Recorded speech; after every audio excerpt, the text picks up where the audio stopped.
ಅತಿಥಿ ಉಪನ್ಯಾಸಕರು ಗರ್ಮ್ ಆಗಬೇಕಾಗಿರುವವರು ಗರ್ಮ್ ಈ ವಿಚಾರವನ್ನು ಇಟ್ಕೊಂಡು ಇವತ್ತಿನ ವಿಡಿಯೋನ ಆರಂಭ ಮಾಡ್ತಾ ಇದ್ದೀನಿ. ಪ್ರೀತಿಯ ವೀಕ್ಷಕರೇ, ನಾನು ಕಳೆದ ಒಂದು ವಾರದಲ್ಲಿ ಎರಡು ವಿಡಿಯೋನ ಅತಿಥಿ ಉಪನ್ಯಾಸಕರ ಬಗ್ಗೆಗೆ ಮಾಡಿದ್ದೆ. ಈ ವಿಡಿಯೋನ ಮಾಡಿದಂತ ಸಂದರ್ಭದಲ್ಲಿ ಬಹುತೇಕ ಜನರು ವೀಕ್ಷಣೆ ಮಾಡಿದ್ದೀರಾ, ಬಹುತೇಕ ಜನರು ಕಾಮೆಂಟ್ ಮಾಡಿದ್ದೀರಾ, ಬಹುತೇಕ ಜನರು ಒಳ್ಳೆ ಕಾಮೆಂಟ್ ಮಾಡಿದ್ದೀರಾ, ಬಹುತೇಕ ಜನರು ಒಂದಷ್ಟು ಬೇಡದೇ ಇರೋ ಕಾಮೆಂಟ್ ಗಳನ್ನು ಕೂಡ ಮಾಡಿದಿರಿ. ಕಾಮೆಂಟ್ ಮಾಡಿದಿರಿ, ಅದಕ್ಕೆ ಧನ್ಯವಾದಗಳು. ವಿಡಿಯೋ ನೋಡಿದಿರಿ, ಅದಕ್ಕೆ ಧನ್ಯವಾದಗಳು. ಇದ್ರಾಚೆಗೆ ನಾನು ಇವತ್ತಿನ ವಿಚಾರವನ್ನ ನೀವು ಮಾಡಿದ ಕಾಮೆಂಟ್ ಗಳ ಮೇಲೆ ಒಂದಷ್ಟು ಚರ್ಚೆ ಮಾಡಕ್ ಹೋಗ್ತೀನಿ. ಈ ವಿಚಾರನ ಚರ್ಚೆಯನ್ನ ಹೇಗ್ ಮಾಡ್ತೀನಿ ಅಂತ ನೀವೇನಾದ್ರು ಕೇಳೋದಾದ್ರೆ, ನಾನೊಂದು ಪೋಲ್ ಅನ್ನ ಆರಂಭ ಮಾಡಿದ್ದೆ. ಡಿಸ್ಕ್ರಿಪ್ಷನ್ ಬಾಕ್ಸ್ ನಲ್ಲಿ ಲಿಂಕ್ ಕೊಟ್ಟಿದ್ದೆ. ಅದೇ ವಿಡಿಯೋದಲ್ಲಿ ಅಲ್ಲೂ ಆನ್ಸರ್ ಮಾಡಿದ್ದೀರಾ. ಜೊತೆಗೆ ಕಾಮೆಂಟ್ ಬಾಕ್ಸ್ ಅಲ್ಲಿ ಹೋಗಿ ಕಾಮೆಂಟ್ ಗಳನ್ನು ಮಾಡಿದ್ದೀರಾ. ಬಹುತೇಕವಾಗಿ ಕೆಲವು ಜನ ಮಾಡಿದ್ದಾರೆ, ಉದ್ದುದ್ದ ಕಾಮೆಂಟ್ ಗಳನ್ನು ಮಾಡಿದ್ದಾರೆ. ಅಂತವು ಕೂಡ ನಾನು ಅಬ್ಸರ್ವ್ ಮಾಡಿದ್ದೀನಿ. ನಾನು ಇಲ್ಲಿ ಯಾರು ಬೇಡದೇ ಇರೋ ಕಾಮೆಂಟ್ ಗಳನ್ನ ಮಾಡಿದಾರೋ ಅವ್ರ ಬಗ್ಗೆ ನಾನೇನ್ ಮಾತಾಡಕ್ ಹೋಗೋದಿಲ್ಲ. ಕಾಮೆಂಟ್ ಗಳನ್ನ ಪಾಸಿಟಿವ್ ಆಗಿ ಚರ್ಚೆಗೆ ಒಳಗೊಂಡಂತೆ, ಜೊತೆಗೆ ಒಂದು ಮಾಹಿತಿಯನ್ನ ಒಳಗೊಂಡಂತೆ, ಮತ್ತೆ ಈ ಒಂದು ಮಾಧ್ಯಮಗಳನ್ನ ಏನು ಸರ್ಕಾರದ ಮಟ್ಟದಲ್ಲಿ ಅಬ್ಸರ್ವ್ ಮಾಡ್ತಿರ್ತಾರೋ ಅವ್ರಿಗೆ ನಿಲುಕುವಂತೆ ಯಾರು ಮಾಡಿದಾರೋ ಆ ತರದ ಕಾಮೆಂಟ್ ಗಳನ್ನ ನಾನು ತೆಗೆದುಕೊಂಡು ಇವತ್ತಿನ ಒಂದು ಸ್ಟೇಟ್ಮೆಂಟ್ ನ ಕೊಡ್ತೀನಿ. ಯಾರ್ಯಾರು ಹೈಕೋರ್ಟ್ ನ ಆದೇಶ ಸರಿ ಅಂತ ಮಾಡಿದಿರೋ ಅವರ ಪರ್ಸೆಂಟೇಜ್ ಎಷ್ಟು, ಯಾರ್ಯಾರು ಮಾನವೀಯತೆ ಆಧಾರದ ಮೇಲೆ ಕೊಡ್ಬೇಕಾಗತ್ತೆ ಮತ್ತೆ ಅವರ ಸೀನಿಯಾರಿಟಿಯನ್ನ ಕನ್ಸಿಡರ್ ಮಾಡ್ಬೇಕಾಗತ್ತೆ ಅಂತ ಮಾಡಿದಿರೋ ಅವರ ಪರ್ಸೆಂಟೇಜು, ಇದೆರಡನ್ನು ಕೂಡ ನಾನು ತಗೊಳ್ತೀನಿ ಎರಡು ತರದಲ್ಲಿ. ಒಂದು ಪೋಲನ್ನ ನಾನೇನ್ ಕೊಟ್ಟಿದ್ದೆ ಅಂದ್ರೆ ಲಿಂಕ್ ಕೊಟ್ಟಿದ್ನಲ್ಲ, ಆ ಲಿಂಕ್ ಅಲ್ಲಿ ಎಷ್ಟು ಜನ ಯಾವ್ದಕ್ಕೆ ವೋಟ್ ಮಾಡಿದಿರಿ ಅಂತ ಅದನ್ನ ನಾನು ತೋರಿಸ್ತೇನೆ ನಿಮ್ಗೆ. ದೆನ್ ಕಾಮೆಂಟ್ ಮಾಡುವಾಗ ನಾನು ಆ ಕಾಮೆಂಟ್ ಅನ್ನ ಕುಳಿತುಕೊಂಡು ಓದಿ ಅದರ ಮೂಲಕ ಎಷ್ಟು ಪರ್ಸೆಂಟೇಜ್ ಬಂದಿದೆ ಅಂತ. ನಾನಿಲ್ಲಿ ಕಾಮೆಂಟ್ ಅನ್ನ ಓದಿ ಹೇಳಕ್ ಹೋಗೋದಿಲ್ಲ. ಇಂಥವ್ರು ಈ ಮೇಲ್ ಮಾಡಿದ್ದಾರೆ, ಈ ತರದವ್ರು ಅಂತ ನಾನು ಖಂಡಿತ ಹೇಳೋದಿಲ್ಲ. ನನ್ಗೆ ಅದರ ಅವಶ್ಯಕತೆನೂ ಇಲ್ಲ. ನಾನು ಈ ವಿಡಿಯೋಗಳನ್ನ ಮಾಡುವ ಉದ್ದೇಶ ಒಂದು ಮಾಹಿತಿಯನ್ನ ಜನರಿಗೆ ತಲುಪಿಸ್ಬೇಕು. ಅದರಲ್ಲೂ ಕೂಡ ವಿದ್ಯಾವಂತ ವರ್ಗ ಏನಿದೆ, ಆ ವಿದ್ಯಾವಂತ ವರ್ಗಕ್ಕೆ ನಾನು ಏನು ವಿಚಾರಗಳಿದ್ದಾವೋ ಅದನ್ನ ನೇರವಾಗಿ ಮುಟ್ಟಿಸ್ಬೇಕು. ಆ ಮುಟ್ಟಿಸುವ ಮೂಲಕ ಅವರ ಇನ್ವಾಲ್ವ್ಮೆಂಟ್ ಅನ್ನ ತಗೋಬೇಕು. ಈ ಇನ್ವಾಲ್ವ್ಮೆಂಟ್ ಮೂಲಕ ಏನು ಮಾಧ್ಯಮಗಳನ್ನ ಗಮನಿಸಿರ್ತಕ್ಕಂಥ ಸರ್ಕಾರಗಳೇನಿದಾವೆ ಅವುಗಳು ಯಾವ ರೀತಿಯಾದ ಕ್ರಮಗಳನ್ನ ತೆಗೆದುಕೊಳ್ಳಕ್ಕೆ ಸಾಧ್ಯ ಇದೆ ಅದನ್ನ ನನ್ನ ಚಾನಲ್ ಅಲ್ಪ ಮಟ್ಟದಲ್ಲಿ ಮಾಡಿದ್ರೆ ನನ್ಗೆ ಅಷ್ಟು ಸಾಕು. ಬಹಳ ಖುಷಿಯ ವಿಚಾರ ಏನಂತ ಹೇಳಿದ್ರೆ, ನೀವೆಲ್ಲರೂ ಕೂಡ ನನ್ನ ವಿಡಿಯೋಗೆ ಸ್ಪಂದಿಸಿದಿರ.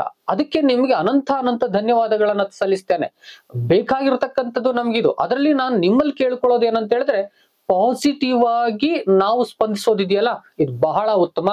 ನಮ್ಮಲ್ಲಿ ಬೇರೆ ಬೇರೆ ರೀತಿಯಾಗಿ ನಮ್ಮ ನಡವಳಿಗಳನ್ನ ತೋರಿಸ್ಕೊಳ್ಳೋದ್ರಲ್ಲಿ ಅರ್ಥ ಇಲ್ಲ. ಆದ್ರೆ ಪಾಸಿಟಿವ್ ಆಗಿ ವಿದ್ಯಾವಂತರಾದಂತ ನಾವೆಲ್ಲರೂ ಕೂಡ ಚರ್ಚಾಸ್ಪದವಾಗಿ ಅದನ್ನ ತೆಗೆದುಕೊಂಡು ತರ್ಕದ ಮಟ್ಟಿಗೆ ಅದನ್ನ ತೆಗೆದುಕೊಂಡು ಹೋದ್ರೆ ಬಹಳ ಉತ್ತಮ ಆಗುತ್ತೆ. ತರ್ಕದಿಂದ ನಾವು ಪರಿಹಾರವನ್ನ ಕಂಡುಕೊಳ್ಳೋದ್ರೆ ಬಹಳ ಉತ್ತಮ ಆಗುತ್ತೆ. ಆ ಹಿನ್ನೆಲೆಯಲ್ಲಿ ನಾನು ಮತ್ತೆ ಈ ವಿಡಿಯೋನ ನಿಮ್ಗೆ ಮಾಡ್ಬೇಕು ಅಂತ ಅನ್ಸಿ ಮಾಡ್ತಾ ಇದ್ದೀನಿ. ಒಂದ್ಸಾರಿ ಅಂತ ಅನ್ನಿಸ್ತು ಈ ವಿಚಾರಗಳನ್ನೆಲ್ಲ ಮತ್ತೆ ಯಾಕೆ ಮಾಡ್ಬೇಕು ಅಂತ.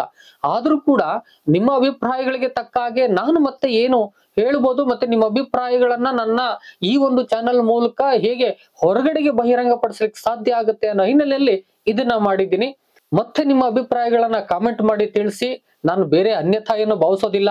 ಆದ್ರೆ ನಿಮ್ಮಲ್ಲಿ ಒಂದು ರಿಕ್ವೆಸ್ಟ್ ಮಾಡ್ಕೊಳ್ತೀನಿ, ಒಂದು ಪಾಸಿಟಿವ್ ಥಿಂಕಿಂಗ್ ಇರತಕ್ಕಂಥ ಒಂದು ಚರ್ಚೆಗಳು ಬಹಳ ಉತ್ತಮ ಆಗ್ತವೆ. ಒಂದು ಒಳ್ಳೆಯ ವಾತಾವರಣದ ಚರ್ಚೆಗಳು ಬಹಳ ಉತ್ತಮ ಆಗ್ತವೆ. ಅದು ಆನ್ಲೈನ್ ಆಗ್ಲಿ ಆಫ್ಲೈನ್ ಆಗ್ಲಿ ಎಲ್ಲದರಲ್ಲೂ ಕೂಡ. ಆನ್ಲೈನ್ ಅಂತ ಕುಳಿತುಕೊಂಡು ನಾವ್ ಏನೇನೋ ಮಾಡೋದು ಬೇಡ. ಆತಿಶೆಯಿಂದಾಗಿ ಎಲ್ಲೋ ಒಂದ್ ಕಡೆ ಒಂದು ಒಳ್ಳೆ ರೀತಿಯ ಚರ್ಚೆ ಇದ್ರೆ ಖಂಡಿತ ನಾನು ಕೂಡ ಇದಕ್ಕೆ ಸ್ಪಂದಿಸ್ತೀನಿ. ನಾನು ಕೂಡ ಮತ್ತೆ ಈ ತರದ ವಿಡಿಯೋಗಳನ್ನ ಮಾಡ್ಲಿಕ್ಕೆ ನನಗೂ ಕೂಡ ಒಂಥರ ಪ್ರೇರಣೆ ದೊರಕುತ್ತೆ. ಆ ಹಿನ್ನೆಲೆಯಲ್ಲಿ ನಿಮ್ಮ ರಿಕ್ವೆಸ್ಟ್ ಮಾಡ್ಕೊಳ್ತೀನಿ, ಒಂದ್ ಒಳ್ಳೆ ರೀತಿಯಾದ ಚರ್ಚೆಯನ್ನ ಮಾಡೋಣ ಅಂತಕ್ಕಂಥದ್ದು. ಬನ್ನಿ ಹಾಗಾದ್ರೆ ವಿಡಿಯೋನ ಆರಂಭ ಮಾಡೋಣ. ಅದಕ್ಕೂ ಮುನ್ನ ನೀವೇನಾದ್ರೂ ಹೊಸದಾಗಿ ನನ್ನ ಚಾನಲ್ ಬಂದಿದ್ರೆ ದಯವಿಟ್ಟು ಸಬ್ಸ್ಕ್ರೈಬ್ ಮಾಡ್ಕೊಳ್ಳಿ, ಹಾಗೂ ಪಕ್ಕದಲ್ಲೇ ಇರೋ ಬೆಲ್ ಬಟನ್ ಕ್ಲಿಕ್ ಮಾಡ್ಕೊಳ್ಳಿ. ನಾನ್ ಮಾಡ್ತಕ್ಕಂಥ ಎಲ್ಲ ಅಪ್ಡೇಟ್ಗಳು ನಿಮ್ಗೆ ಬರುವ ಹಾಗೆ ನೋಡ್ಕೊಳ್ಳಿ ಅಂತ ಕೇಳ್ಕೊಳ್ತಾ ವಿಡಿಯೋಗೆ ಹೋಗ್ತಾ ಇದ್ದೀನಿ. ಬನ್ನಿ ಹೋಗೋಣ. ಕಾಮೆಂಟ್ ಗಳಲ್ಲಿ ಕೇಳಿರುವ ಪ್ರಶ್ನೆಗಳಲ್ಲಿ ಮೊದಲನೇದು, ಕನ್ಫರ್ಮ್ ಮಾಡ್ತಾರಾ, ಪರ್ಮನೆಂಟ್ ಮಾಡ್ತಾರಾ ಅಂತ. ಪ್ರೀತಿಯ ವೀಕ್ಷಕರೇ, ಇದ್ರ ಬಗ್ಗೆ ಹೇಳಲಿಕ್ಕೆ ನಾನ್ ಯಾರು? ಎಲ್ಲೋ ಒಂದ್ ಕಡೆ ಸರ್ಕಾರ ಇದೆ, ಅದ್ರ ಬಗ್ಗೆ ಚರ್ಚೆ ಮಾಡುತ್ತೆ, ನಾವಷ್ಟೇ ನಮ್ಮ ಒಂದು ಆಲೋಚನೆಗಳನ್ನ ಶೇರ್ ಮಾಡ್ಕೊಳ್ತಾ ಇದೀವಿ. ಆ ಹಿನ್ನೆಲೆಯಲ್ಲಿ ಸರ್ಕಾರದ ಮಟ್ಟಿಗೆ ಇದನ್ನ ಕೇಳ್ಬೇಕಾಗತ್ತೆ. ನೀವು ಕೇಳಿರೋದೇನ್ ತೊಂದ್ರೆ ಇಲ್ಲ, ಇದ್ರ ಮೂಲಕ ಒಂದಷ್ಟು ಜನಕ್ಕೆ ಮಾಹಿತಿ ಹೋಗುತ್ತೆ, ಒಳ್ಳೇದು.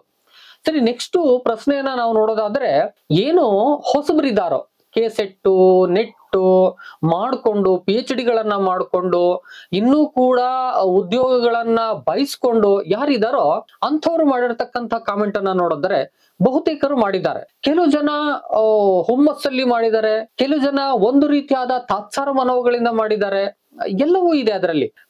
ಕೆಲವು ಜನ ಬಹಳ ಪ್ರೀತಿಯಿಂದ ಹೀಗಾಗ್ಬೋದಲ್ವಾ, ಹೀಗ್ ಮಾಡಿದ್ರೆ ಸರಿ ಅಲ್ವಾ ಸರ್ ಅಂತ ಮಾಡಿದ್ದಾರೆ. ಎಲ್ಲೋ ಒಂದು ಕಡೆ ಎಲ್ಲಾ ರೀತಿಯಾದ ಕಾಮೆಂಟ್ಗಳು ಕೂಡ ಅವರ ಒಂದು ಆಲೋಚನೆಗಳನ್ನ ವ್ಯಕ್ತಪಡಿಸಿವೆ. ಅವುಗಳಲ್ಲಿ ಕೆಲವು ಜನ ಕೇಳಿದರೆ ಆಲ್ರೆಡಿ ಕೆಲವು ವರ್ಷಗಳನ್ನ ಅವರು ನೆಟ್ಟೋ ಕೆಸೆಟ್ಟೋ PhD ಕಂಪ್ಲೀಟ್ ಮಾಡ್ಕೊಳಕ್ಕೆ ಕೊಟ್ಟಿತ್ತು.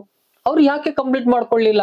ಕಂಪ್ಲೀಟ್ ಮಾಡ್ಕೊಂಡು ಅವ್ರು ಮುಂದುವರಿಬೋದಿತ್ತಲ್ಲ, ಅವ್ರ ಕೈಲಿ ಸಾಧ್ಯ ಆಗ್ಲಿಲ್ವಾ, ಮಾಡ್ಬೋದಿತ್ತಲ್ಲ ಅನ್ನುವ ಕ್ವಶನ್ ಗಳನ್ನ ಹಾಕಿದ್ದಾರೆ. ಕೆಲವು ಜನ ಅರ್ಹತೆ ಇದ್ದವ್ರಿಗೆ ಮಾತ್ರ ಸಿಗ್ಬೇಕು, ಅರ್ಹತೆ ಇಲ್ಲದೆ ಇದ್ದವ್ರಿಗೆಲ್ಲ ಕೊಡ್ತಾ ಹೋದ್ರೆ ಈ ಪ್ರಪಂಚದಲ್ಲಿ ಈ ಕ್ವಾಲಿಫೈಡ್ ಆದವ್ರಿಗೆ, ಕಷ್ಟಪಟ್ಟು ಓದ್ದವ್ರಿಗೆ ಏನಾಗ್ಬೇಕು ಅವ್ರ ಗತಿ? ಅವರು ಮುಂದೆ ಅವರ ಭವಿಷ್ಯಗಳನ್ನ ರೂಪಿಸ್ಕೊಳ್ಳೋಕಿಲ್ವಾ ಅಂತಕ್ಕಂಥದ್ದನ್ನ ಕೆಲವು ಜನ ಕೇಳಿದ್ದಾರೆ. ಮತ್ತೆ ಇನ್ನು ಕೆಲವು ಜನ ಕೇಳಿರೋದ್ ನೋಡಿದ್ರೆ 10 ವರ್ಷ 15 ವರ್ಷ 20 ವರ್ಷ ವರ್ಕ್ ಮಾಡಿ ಒಂದು ಕೆಸೆಟ್ಟು ಒಂದು ನೆಟ್ಟು ಕ್ಲಿಯರ್ ಮಾಡ್ಕೊಳಕ್ ಆಗ್ಲಿಲ್ವಾ? ಈ ತರದ ಕ್ವಶನ್ ಅನ್ನು ಕೂಡ ಕೇಳಿದ್ದಾರೆ. ಮತ್ತೊಂದಷ್ಟು ಜನ ಕೇಳಿದ್ದಾರೆ, ಜಸ್ಟಿಸ್ ಇರ್ಬೇಕು ಸರ್, ಇದರಲ್ಲಿ ನಮಗೆ ಜಸ್ಟಿಸ್ ಬೇಕು, ನ್ಯಾಯ ಬೇಕು. ಸುಮ್ನೆ ಯಾವ್ಯಾವ್ದೋ ಕಾರಣಕ್ಕೆ, ಯಾವ್ದೋ ಅನುಕಂಪಕ್ಕೆ, ಮತ್ತಿನ್ನೇನೋ ಕಾರಣಕ್ಕೆ ಕೊಟ್ರೆ ಜಸ್ಟಿಸ್ ಇರಲ್ಲ. ಆದಿಸೆಯಿಂದಾಗಿ ಜಸ್ಟಿಸ್ ಬೇಕು ಅಂತ ಕೇಳಿದ್ದಾರೆ. ಮತ್ತೆ ಇನ್ನೊಂದಷ್ಟು ಜನ ಅವಕಾಶಕ್ಕಾಗಿ ಕಾದು ಕುಳಿತಿರ್ತಕ್ಕಂಥ ಬಹುತೇಕ ಮಂದಿಯ ಪಾಡೇನಾಗ್ಬೇಕು ಅಂತ ಕ್ವಶನ್ ಗಳನ್ನ ಮಾಡಿದ್ದಾರೆ. ಇನ್ನೊಂದಷ್ಟು ಜನ ಹೇಳಿದ್ದಾರೆ, ಸರ್ ವಿದ್ಯಾರ್ಥಿಗಳಿಗೆ ನ್ಯಾಯ ದೊರಕಿಸ್ಬೇಕು ಅಂತ ಹೇಳಿದ್ರೆ ಕ್ವಾಲಿಫೈಡ್ ಗಳೇ ಹೋಗ್ಬೇಕು, ಕ್ವಾಲಿಫೈಡ್ ಇದ್ರೆ ಅವ್ರಿಗೆ ಒಳ್ಳೆಯ ಬೋಧನೆ ದೊರಕುತ್ತೆ, ಆದಿಸೆಯಿಂದಾಗಿ ಕ್ವಾಲಿಫೈಡ್ ಗಳಿಗೆ ಅವಕಾಶ ದೊರಕಬೇಕು ಅಂತ ಕೇಳಿದ್ದಾರೆ. ಇನ್ನೊಂದಷ್ಟು ಜನ ಹೇಳ್ಕೊಂಡಿದ್ದಾರೆ, ಹೈಕೋರ್ಟ್ ಆದೇಶ ಏನಿದೆ ಅದನ್ನು ಕಟ್ಟುನಿಟ್ಟಾಗಿ ಪಾಲಿಸಬೇಕು, ಅದು 100% ಸರಿ ಅಂತ ಕೇಳ್ಕೊಂಡಿದ್ದಾರೆ. ಹೀಗೆ ಹಲವಾರು ಮಂದಿ ರಿಯಾಕ್ಟ್ ಮಾಡಿದ್ದಾರೆ ಕಾಮೆಂಟ್ ಮೂಲಕ. ಏನು ಹೈಕೋರ್ಟ್ ಆದೇಶ ಬಂದಿದೆಯೋ ಅದನ್ನ ಪಾಲನೆ ಮಾಡೋದೇ ಒಳ್ಳೆಯ ವಿಚಾರ, ಅದೇ ಒಂದು ಉತ್ತಮವಾದ ಕೆಲಸ. ಮತ್ತೆ ಫ್ರೆಶರ್ಸ್ಗೆ ಅವಕಾಶಗಳನ್ನು ಕೊಡಬೇಕು, ಕ್ವಾಲಿಫೈಡ್ಗೆ ಅವಕಾಶಗಳನ್ನು ಕೊಡಬೇಕು ಅನ್ನೋ ಮನೋಭಾವ ತುಂಬಿದ ಹಲವಾರು ಜನ ಹೇಳಿದೀರಾ. ಇದು ಒಂದು ಪಾರ್ಟ್ ಆದ್ರೆ ಮತ್ತೊಂದು ಪಾರ್ಟ್ ಅಲ್ಲೂ ಕೂಡ ಕಾಮೆಂಟ್ ಗಳು ಮಾಡಿದ್ದಾರೆ. ಅದು ಯಾವ ತರದ ಕಾಮೆಂಟ್ ಅಂತಕ್ಕಂಥದ್ದನ್ನ ಹೇಳ್ತೀನಿ ಬನ್ನಿ. ಈ ತರದ ಕಾಮೆಂಟ್ ಗಳಲ್ಲಿ ಕೆಲವು ಜನ ಈ ಒಂದು ಕೆಸೆಟ್ಟು ನೆಟ್ಟು ಕಂಪಲ್ಸರಿ ಅನ್ನೋದಿದ್ರೆ, ಬಹಳ ಹಿಂದೆನೆ ಅದಾಗಿದ್ರೆ ಖಂಡಿತ ನಾವು ಮಾಡ್ಕೊಳ್ತಿದ್ದೋ. ಕೇವಲ ಇತ್ತೀಚೆಗೆ ಕೊಟ್ಟು ಅದನ್ನ ಮುಗಿಸ್ಕೊಳ್ಳಿ ಅಂತ ಹೇಳಿದ್ರೆ ಎಲ್ಲೋ ಒಂದ್ ಕಡೆ ಹೇಗಾಗುತ್ತೆ? ಸರ್ಕಾರಗಳು ಯಾಕೆ ಆಗಿನಿಂದ ಇದನ್ನ ಕಡ್ಡಾಯ ಮಾಡ್ಲಿಲ್ಲ? ಇದು ನಮ್ಮದಲ್ಲ ತಪ್ಪು, ಅವ್ರದ್ದು, ಸರ್ಕಾರದ ಕಡೆದು ಅಂತಕ್ಕಂತ ಕೆಲವು ಕಾಮೆಂಟ್ ಗಳನ್ನ ಮಾಡಿದ್ದಾರೆ. ಇನ್ನೂ ಕೆಲವು ಜನ ಒಂದ್ ಹೆಜ್ಜೆ ಮುಂದೆ ಹೋಗಿ ಕಾಮೆಂಟ್ ಮಾಡಿದ್ದಾರೆ, ಬಹಳ ಚೆನ್ನಾಗಿದೆ ನೋಡ್ರಿ. ಅವ್ರು ಏನ್ ಹೇಳಿದ್ದಾರೆ ಅಂದ್ರೆ, ಈಗೇನು ಎಲಿಜಿಬಿಲಿಟಿ ಅಂತ ಬಂದಿದೆಯೋ, ಎಲಿಜಿಬಿಲಿಟಿ ಬಂದ ಮೇಲೆ ಈ ಒಂದು ಪರ್ಮನೆಂಟ್ ಫ್ಯಾಕಲ್ಟಿಗಳನ್ನ ರಿಕ್ರೂಟ್ಮೆಂಟ್ ಮಾಡಿದ್ರೆ ಒಂದು ಎಕ್ಸಾಮ್ ಮಾಡ್ತಾರೆ. ಆ ಎಕ್ಸಾಮ್ಗೆ ಕುಳಿತುಕೊಂಡು ಅದರಲ್ಲಿ ಎಲಿಜಿಬಿಲಿಟಿ ಬಂದು ರ್ಯಾಂಕ್ ಲಿಸ್ಟ್ ಬಂದ್ರೆ ಅಪಾಯಿಂಟ್ಮೆಂಟ್ ಮಾಡ್ತಾರೆ. ಗೆಸ್ಟ್ ಫ್ಯಾಕಲ್ಟಿಗೂ ಕೂಡ ಯಾಕೆ ಇದನ್ನ ಮಾಡಬಾರ್ದು? ಎಲ್ಲೋ ಒಂದ್ ಕಡೆ ಫ್ರೆಶರ್ಸ್ ಮತ್ತೆ ಏನು ಹಿಂದಿನವ್ರು ಇದ್ದಾರೋ ಅವ್ರಿಬ್ಬರಿಗೂ ಕೂಡ ಈ CET ಅಂತ ಮಾಡ್ಲಿ, ಅದರಲ್ಲಿ ಯಾರು ಹೊರಗಡೆ ಬರ್ತಾರೋ, ರ್ಯಾಂಕ್ ಅಲ್ಲಿ ಬರ್ತಾರೋ ಅಂತವ್ರನ್ನ ಗೆಸ್ಟ್ ಫ್ಯಾಕಲ್ಟಿ ಮಾಡ್ಲಿ. ಎಲ್ಲೋ ಒಂದ್ ಕಡೆ ಇದೊಂದು ಡಿಫ್ರೆಂಟ್ ಕ್ವಶನ್ ಅನ್ನ ಮಾಡಿದ್ದಾರೆ ಅಂತಕ್ಕಂಥದ್ದನ್ನ ನೋಡ್ಬೋದು. ಮತ್ತು ಕಾಮೆಂಟ್ ಮಾಡಿದ್ದಾರೆ, ನಾನು ಹೇಳ್ಬಾರ್ದು ಆದ್ರೂ ಕೂಡ ಇದು ಕಾಮೆಂಟ್ ಅಲ್ಲಿ ಬಂದಿರೋ ಕಾರಣಕ್ಕೆ ಮಾತ್ರ ಇದನ್ನ ಹೇಳ್ತಾ ಇದ್ದೀನಿ. ಈ ಕೆಸೆಟ್ಟು ನೆಟ್ಟು ಅಂತಕ್ಕಂಥವು ಎಷ್ಟು ಪಾರದರ್ಶಕತೆ ಸರ್, ಆ ಪಾರದರ್ಶಕತೆಯಿಂದ ಎಲ್ಲರೂ ಮಾಡ್ಕೊಬಿಟ್ಟಿದಾರ ಅಂತ ಹೇಳಿದ್ದಾರೆ. ಇದ್ರ ಬಗ್ಗೆ ನಾವ್ ಹೆಚ್ಚು ಮಾತನಾಡ್ಲಿಕ್ಕೆ ಸಾಧ್ಯ ಇಲ್ಲ, ಇದನ್ನ ಹೆಚ್ಚು ಮಾತನಾಡ್ಲೂಬಾರ್ದು, ನಾನು ಇದನ್ನ ಹಿಡಿಯೋದಿಲ್ಲ ಅಂತಕ್ಕಂಥದ್ದು. ಇನ್ನೊಂದಷ್ಟು ಜನ ಕಾಮೆಂಟ್ ಮಾಡಿದ್ದಾರೆ, ಅವ್ರಿಗೆ ಏಜ್ ಬಾರ್ ಆಗ್ತಿದೆ, ಮತ್ತ ಅವ್ರ ಫ್ಯಾಮಿಲಿ ಅವ್ರದ್ದು ಏನೋ ಒಂದು ಸಮಸ್ಯೆಗಳಿರುತ್ತೆ, ಆ ಸಮಸ್ಯೆಗಳಿಂದ ಒಂದು ಅನುಕಂಪ ಅಂತಕ್ಕಂಥದ್ದು ಇಲ್ವಾ? ಎಷ್ಟೋ ಸಂದರ್ಭದಲ್ಲಿ ಅನುಕಂಪದ ಮೇರೆಗೆ ಉದ್ಯೋಗಗಳನ್ನೇ ಕೊಡ್ತಾರೆ, ಪರ್ಮನೆಂಟ್ ಉದ್ಯೋಗಗಳನ್ನೇ ಕೊಡ್ತಾರೆ. ಇಲ್ಲಿ ತುಂಬಾ ವರ್ಷಗಳು ಸೇವೆ ಸಲ್ಲಿಸಿ ಎಲ್ಲೋ ಒಂದು ಕಡೆ ಕೆಸೆಟ್ಟು ನೆಟ್ಟು ಮಾಡಿಲ್ಲ ಅನ್ನೋದಕ್ಕೆ ಈಗ ದೂರ ತಳ್ಳಿದ್ರೆ ಹೇಗೋ ಅನ್ನೋ ಒಂದು ರೀತಿಯಲ್ಲಿ ಹಲವು ಕಾಮೆಂಟ್ ಗಳನ್ನ ಮಾಡಿದ್ದಾರೆ. ಪ್ರೀತಿಯ ವೀಕ್ಷಕರೇ, ಎರಡೂ ರೀತಿಯಲ್ಲಿ ಬಂದಂತ ಕಾಮೆಂಟ್ಗಳು ಕೂಡ ಬಹಳ ಉತ್ತಮವಾದ ಕಾಮೆಂಟ್ಗಳೇ ಆಗಿವೆ. ಯಾಕಂತ ಹೇಳಿದ್ರೆ ಎರಡೂ ಕೂಡ ಕನ್ಸಿಡರಬಲ್. ಆದ್ರೆ ಕಾಮೆಂಟ್ ಮೂಲಕ ಎಷ್ಟು ಜನ ತಮ್ಮ ತಮ್ಮ ಅಭಿಪ್ರಾಯಗಳನ್ನ ವ್ಯಕ್ತಪಡಿಸಿದರೆ ಅವರ ಪರ್ಸೆಂಟೇಜ್ ಏನು ಅನ್ನೋದು ನಮ್ಗೆ ಬಹಳ ಮುಖ್ಯ ಆಗ್ತದೆ. ಪರ್ಸೆಂಟೇಜ್ ಏನು ಅಂತಕ್ಕಂಥದನ್ನ ನಾವು ನೋಡಬಹುದು. ಈ ಪರ್ಸೆಂಟೇಜ್ ವಿಚಾರವನ್ನ ಮಾತನಾಡುವಂತ ಸಂದರ್ಭದಲ್ಲಿ ಸುಮಾರು ಒಂದು 60+% ಫ್ರೆಶರ್ಸ್ಗೆ ಅವಕಾಶಗಳನ್ನು ಕೊಡಬೇಕು, UGC ನೆಟ್ ಸೆಟ್ ಕ್ಲಿಯರ್ ಮಾಡ್ಕೊಂಡಿರೋರಿಗೆ ಕೊಡಬೇಕು ಅಂತಕ್ಕಂತ ವಾದಗಳು ವ್ಯಕ್ತ ಆಗಿದೆ. ಇನ್ನು 30+% ಹಿಂದಿನಿಂದ ವರ್ಕ್ ಮಾಡಿರೋರ್ಗೆ ಮತ್ತೆ ಅವರ ಒಂದು ಸೇವೆಗೆ, ಅವರ ಒಂದು ಪರಿಸ್ಥಿತಿಗಳಿಗೆ ಏಜ್ ಆಗ್ತಿರೋರ್ಗೆ ಅನ್ನುವ ಮಟ್ಟದಲ್ಲಿ ಇದೆ. ಅಂದ್ರೆ ಒಟ್ಟಾರೆ 30+ ಮತ್ತೆ 60+ ಅಲ್ಲಿ ಈ ಒಂದು ಕಾಮೆಂಟ್ ಮೂಲಕ ಆನ್ಸರ್ ನ ಮಾಡಿದೀರಾ, ಚರ್ಚೆಯನ್ನು ಕೂಡ ಮಾಡಿದೀರಾ. ನನ್ನ ಕಾಮೆಂಟ್ ಅನ್ನ ನಾನು ಗಮನಿಸಿದೆ, ಬಹಳ ಖುಷಿ ಆಯ್ತು. ಎಷ್ಟೋ ಜನ ಅವರವರೇ ಚರ್ಚೆಯನ್ನ ಮಾಡಿರೋದುಂಟು. ಬಹಳ ಖುಷಿ ಆಯ್ತು. ಈ ರೀತಿಯಾದಂತ ಒಂದು ಕಾಮೆಂಟ್ ಬರಬೇಕು, ಅದು ಪಾಸಿಟಿವ್ ಆಗಿರ್ಬೇಕು. ನಾನು ಮತ್ತೆ ನಿಮ್ಮಲ್ಲಿ ರಿಕ್ವೆಸ್ಟ್ ಮಾಡ್ತೀನಿ. ಸರಿ, ಈ ನೆಲೆಯಲ್ಲಿ ಎಲ್ಲೋ ಒಂದ್ ಕಡೆ ನಮ್ಗೆ ಇದೊಂದು ಸ್ಟೇಟ್ಮೆಂಟ್ ಅನ್ನ ನಮ್ಗೆ ಕೊಡ್ತು 60+ 30+ ಅಂತಕ್ಕಂಥದ್ದನ್ನ.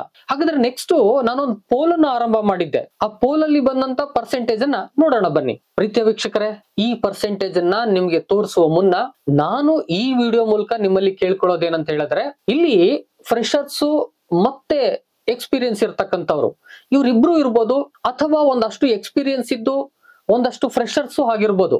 ಅಂತ ಹೇಳಿದ್ರೆ ಬಂದು ಹೋಗ್ತಕ್ಕಂಥವ್ರು, ಮಧ್ಯೆ ತೆಗೆದಾಕಿರ್ತಕ್ಕಂಥವ್ರು, ಇವರೆಲ್ಲರೂ ಕೂಡ ಅದ್ರೊಳಗಡೆ ಬರ್ಬೋದು. ಈ ಎಲ್ಲರ ಒಂದು ವಿಚಾರ ಏನಂತ ಹೇಳಿದ್ರೆ, ಬಹುತೇಕವಾಗಿ ಗೆಸ್ಟ್ ಫ್ಯಾಕಲ್ಟಿ ಅಂತಕ್ಕಂಥದ್ದು ಈಗ ರಾಜ್ಯದಲ್ಲಿ ಏನ್ ನಡೀತಾ ಇದೆಯೋ ಇದಕ್ಕೊಂದು ಮಾನದಂಡ ಬೇಕೇ ಬೇಕು, ಒಂದು ಗೈಡ್ ಲೈನ್ ಬೇಕೇ ಬೇಕು. ಅದರ ಜೊತೆನಲ್ಲೇ ಆ ಸ್ಯಾಲರಿ ವೈಸ್ ನೋಡಿದಾಗ ಈ ಗೆಸ್ಟ್ ಫ್ಯಾಕಲ್ಟಿಗೆ ಒಂದು ನ್ಯಾಯಯುತವಾದಂತ ಸ್ಯಾಲರಿಯನ್ನ ನೀಡಬೇಕು. ಇದು ಬಹಳ ಇಂಪಾರ್ಟೆಂಟ್ ಆಗಿರ್ತಕ್ಕಂಥ ವಿಚಾರ. ಇದು ಬಹಳ ಹಿಂದೆನೆ ಆಗ್ಬೇಕಾಗಿತ್ತು, ಆಗಿಲ್ಲ, ಆದ್ರೆ ಮುಂದೆ ಆದ್ರೂ ಆಗ್ಲಿ ಅಂತಕ್ಕಂಥದ್ದು ನಮ್ಮೆಲ್ಲರ ಆಶಯ. ಈ ಹಿನ್ನೆಲೆಯಲ್ಲಿ ಗೆಸ್ಟ್ ಫ್ಯಾಕಲ್ಟಿಗೆ ನ್ಯಾಯ ದೊರಕೋದೆ ಬಹಳ ಇಂಪಾರ್ಟೆಂಟ್ ಅಂತ ಹೇಳ್ತಾ, ಫೈನಲಿ ನಾನು ಪೋಲ್ ನಲ್ಲಿ ನಡೆಸ್ತಂತ ಒಂದು ಪರ್ಸೆಂಟೇಜ್ ಏನ್ ಬಂದಿದೆ ಅಂತಕ್ಕಂಥದ್ದನ್ನ ನೋಡ್ಬಿಡೋಣ ಬನ್ನಿ. ಇದು ನೀವು ಸ್ಕ್ರೀನ್ ಮೇಲೆ ನೋಡ್ತಾ ಇದ್ದೀರಾ. 34% ತಪ್ಪು ಅಂತ ಮಾಡಿದ್ದಾರೆ, 65% ಸರಿ ಅಂತ ಮಾಡಿದ್ದಾರೆ. ಅಂತ ಹೇಳಿದ್ರೆ ಈ ಹೈಕೋರ್ಟ್ ಆದೇಶ ಸರಿ ಅನ್ನೋರು 65% ಮಾಡಿದ್ದಾರೆ, ಮತ್ತೆ 34% ಸರಿ ಇಲ್ಲ ಅಂತ ಮಾಡಿದ್ದಾರೆ, ಅಂದ್ರೆ ತಪ್ಪು ಅಂತ ಮಾಡಿದ್ದಾರೆ. ಇಲ್ಲಿ ನಾನು ತಮ್ಮಲ್ಲಿ ಕೇಳ್ಕೊಳ್ಳೋದು ಅಂತ ಹೇಳಿದ್ರೆ, ಇನ್ವಾಲ್ವ್ಮೆಂಟ್ ಇಲ್ಲಿ ಕಡಿಮೆ ಆಯ್ತು. ಓನ್ಲಿ 44 ಜನ ರೆಸ್ಪಾನ್ಸ್ ಮಾಡಿದ್ದಾರೆ. ಬಹುತೇಕವಾಗಿ ಕಾಮೆಂಟ್ ಅಷ್ಟರು ಬಂದಿದ್ರೆ ಈ ಒಂದು ಪೋಲ್ ಅಲ್ಲಿ ಒಂದು ವೆಯ್ಟೇಜ್ ಚೆನ್ನಾಗ್ ಆಗ್ತಿತ್ತು ಅಂತ ನಾನು ಬಯಸ್ತೀನಿ. ಇನ್ನೂ ಅವಕಾಶ ಇದೆ. ನನ್ನ ಚಾನಲ್ ಅಲ್ಲಿ ಇರ್ತಕ್ಕಂಥ ಒಂದು ವಿಡಿಯೋಗೆ ಹೋಗಿ ಡಿಸ್ಕ್ರಿಪ್ಷನ್ ಬಾಕ್ಸ್ ನಲ್ಲಿ ಲಿಂಕ್ ಇದೆ, ನೀವು ವೋಟ್ ಮಾಡಿ. ಮತ್ತೆ ಏನಾದ್ರೂ ತುಂಬಾ ವೇರಿಯೇಷನ್ಸ್ ಬಂತು ಅಂತ ಹೇಳಿದ್ರೆ ನಾನು ಮತ್ತೊಂದು ವಿಡಿಯೋನ ಇದಕ್ಕಾಗಿ ಮಾಡ್ಕೊಡ್ತೀನಿ. ಇವತ್ತಿನ ಇನ್ಫಾರ್ಮೇಟಿವ್ ವಿಡಿಯೋ ಇಷ್ಟ ಆಗಿತ್ತು, ನಿಮ್ಗೆ ಲೈಕ್ ಆಗಿದೆ ಅಂತ ಅನ್ಕೊಳ್ತೀನಿ. ಒಂದು ಲೈಕ್ ಮಾಡೋ ಮೂಲಕ ಸಪೋರ್ಟ್ ಮಾಡಿ, ಹಾಗೂ ಕಾಮೆಂಟ್ ಬಾಕ್ಸ್ ಆನ್ ಇದೆ, ನಿಮ್ಮ ಅಭಿಪ್ರಾಯಗಳನ್ನ ಕಾಮೆಂಟ್ ಮಾಡಿ ಅಂತ ಕೇಳ್ಕೊಳ್ತಾ, ಮತ್ತೊಂದು ಈ ರೀತಿಯಾದ ಇನ್ಫಾರ್ಮೇಟಿವ್ ವಿಡಿಯೋ ಜೊತೆ ನಿಮ್ಮೊಟ್ಟಿಗೆ ಬರ್ತೀನಿ. ಅಲ್ಲಿವರೆಗೆ thank you one and all, love you all. Video ನೋಡಿದ ಪ್ರತಿಯೊಬ್ಬರಿಗೂ ಕೂಡ ಅನಂತ ಧನ್ಯವಾದಗಳು.